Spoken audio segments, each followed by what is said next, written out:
Israeli বাহিনীর গাজাগামী ত্রাণবাহী নৌবহর global সমুদ flotilla আটকের প্রতিবাদে ইতালি, স্পেন, ইয়েমেন সহ বিভিন্ন দেশে বিক্ষোভ হয়েছে। বান্ডেল থাকলে প্রতি সেনমানিতে টাকা বাঁচবে। বিকাশ সেনমানি বান্ডেল কিনে জিতুন প্রতি লেনদেনে।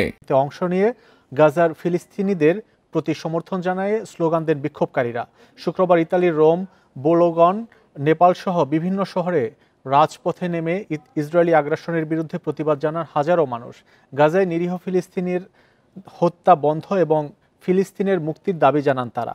ফিলিস্তিনের পতাকা হাতে নিয়ে গাজায় ইসরায়েলের অবৈধ অবরোধের নিন্দা জানান তারা।